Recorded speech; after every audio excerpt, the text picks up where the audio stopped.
அனைவருக்கும் அன்பான வணக்கங்கள். நம்முடைய ஆன்மீக துறையில மிக முக்கியமான சில பகுதிகள் பதஞ்சலி யோக சூத்திரம் என்று அழைக்கப்படுகிறது. அந்த பதஞ்சலி யோக சூத்திரம், அதே மாதிரி தமிழ்ல இருக்கக்கூடிய திருமந்திரம். இந்த 2 நூல்களும் ஆன்மீகத்தை மிக தெள்ளத் தெளிவான முறையில இந்த மனித சமுதாயத்திற்கு எடுத்து சொல்லக்கூடிய நிலையில இருக்கிறது. ஆன்மீகத் துறையில நம்ம பல்வேறு விதமா முயற்சிகள் மேற்கொண்டாலும், நமக்கு ஒரு தெள்ளத் தெளிவான ஒரு கிளாரிட்டி வேணும் அப்படின்னா, இந்த 2 நூல்களில இருக்கக்கூடிய ஆழமான கருத்துக்களை எல்லாம் நாம் நன்கு விளங்கிக் கொண்டாலே போதுமானது. நாம் ஒவ்வொரு மனிதனும் அறியாமையில் இருக்கின்றான். இந்த அறியாமையை அகற்றுவதற்கு பல்வேறு முயற்சிகள் மேற்கொள்கின்றான். அறியாமையை அகற்றி அவன் இந்த உலக விஷயங்களை எல்லாம் தெரிந்து கொண்டு, இந்த தெரிந்து கொண்ட அனைத்தும் நம்முடைய வாழ்க்கைக்கு உதவாது. அதையெல்லாம் விட்டுவிட்டு நிதானமாக இருக்க வேண்டும் என்ற தன்மையை புரிந்து கொள்கின்றான். அறியாமை, அறிதல், அறிந்த அனைத்தையும் விடுதல் ஞானம் என்று சொல்லப்படும். சுருக்கமாக சொல்றதான். அதே போல இந்த திருமந்திரம், பதஞ்சலி யோக சூத்திரத்துல சொல்லப்பட்ட நூல்கள் எல்லாம் நம்ம ஆழ்ந்து பார்க்கும்போது, மனிதன் ஒவ்வொருவருக்கும் இந்த உலக வாழ்க்கையில ஏதோ ஒரு தேடல் ஏற்பட்டு கொண்டே இருக்கிறது. நாம் எதை தேடுகிறோம் என்று தெரியல. ஆனால் எதையோ தேட வேண்டும் என்ற ஒரு உந்துதல் நமக்குள்ள இருக்குது.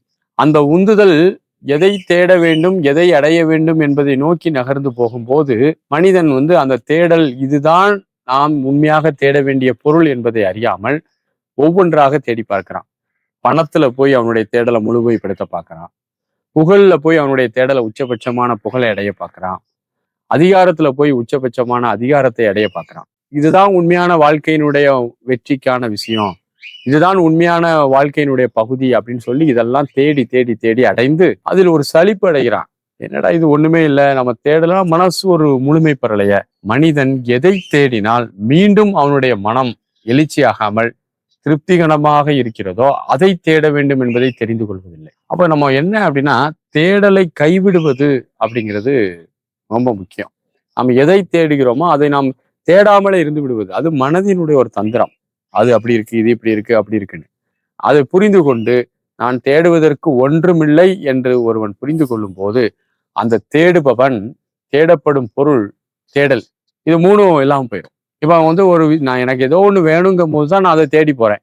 எனக்கு எதுவுமே வேண்டாம் என்ற போது இவனுடைய மனமானது எந்த தேடலும் இல்லாமல் இருக்கும் போது, அந்த தேடுபவன் எங்கே போகிறான் என்று பார்த்தால், அவன் இந்த பிரபஞ்சத்தின் இருப்பு நிலைக்குள் செல்கிறான். இந்த பிரபஞ்சத்திற்கென்று ஒரு பெரும் இருப்பு நிலை இருக்கிறது. அந்த இருப்பு நிலை பேர் அறிவு என்றும், அதை தான் கடவுள் தன்மை என்றும் எல்லாம் நம்ம அழைக்கிறோம். அப்ப மனிதன் தன்னுடைய தேடல் முற்றிலும் விடும்போது, தேடுவதற்கு ஒன்றுமே இல்லை இந்த பிரபஞ்சத்தில், ஏனென்றால் ஏற்கனவே நான் அந்த இறைத்தன்மையில் அல்லது இந்த பிரபஞ்சத்தின் இருப்பு நிலையின் ஒரு பகுதி தான் என்பதை சற்று உணர தொடங்கும் போது அவனுடைய தேடல் அனைத்தும் கலந்து விடுகிறது. இந்த உலகாய விஷயங்கள்ல, இந்த சமூக விஷயங்கள்ல அவனுடைய மனமானது ரொம்ப கனெக்ட் ஆகி இருக்குது. இந்த சமூக விஷயங்கள்ல அதிகமான கனெக்ட் ஆகி இருக்கும் போது, இந்த கனெக்டான அந்த சமுதாய விஷயங்கள் தான் மனிதனுக்கு முக்கியமானதாக கருதப்படுகிறது. அது இந்த உடலியல் வாழ்க்கைக்கு, பொருளாதார வாழ்க்கைக்கு தேவையான அறிவை பயன்படுத்தி மனிதன் பொருளீட்டிக் கொள்வது என்பது இந்த உலகத்திற்கு செய்ய வேண்டிய விஷயம். ஆனால் அவனுடைய ஆன்மீகத்தனமான அவனுடைய ஆன்மாவிற்கு ஒவ்வொரு மனிதனும் செய்ய வேண்டிய விஷயம், தான் தேடுவதற்கு ஒன்றுமில்லை, வெறுமன இங்கு இருக்கிறோம், வெறுமன செயலாற்றுகிறோம், எதிலும் மட்டுப்படாமல் எல்லாவற்றையும் நாம் ஆற்றுகிறோம், தேடுவதற்கு நான் ஒன்றுமில்லை என்று ஒரு தன்மையை உணர்ந்து கொள்ளும் போது அவனுடைய அந்த தேடக்கூடிய நபர் காணாமல் போய் விடுவான். அந்த தேடக்கூடிய நபர் இந்த உடலுக்குள் கட்டுப்பட்டு இருக்க மாட்டான். தேடக்கூடிய நபர் இந்த உடலை விட்டு அவனுடைய பிரஞையானது இந்த பிரபஞ்சத்தின் பெரும் இருப்பு நிலையோடு இணைந்து ஒன்னஸ் என்ற உணர்வை பெற்று விடுகிறான். ஆகவே இந்த இடத்துல தேடுபவன் காணாமல் போய் விடுவான். தேடுபவன் யார் என்று அவனாலே அறிய முடியாது. தேடுபவன், தேடப்படும் பொருள், தேடல் ஆகிய மூன்றும் ஒருமித்து ஒருங்கே இந்த பிரபஞ்சத்தோடு கலந்து விடுவதால் தேடுபவன் காணாமல் போய் இந்த பிரபஞ்சமே தேடுபவனாகவும், தான் வேறு பிரபஞ்சம் வேறு இல்லை என்பதை உணர்பவனாகவும் மாறிவிடுவான்.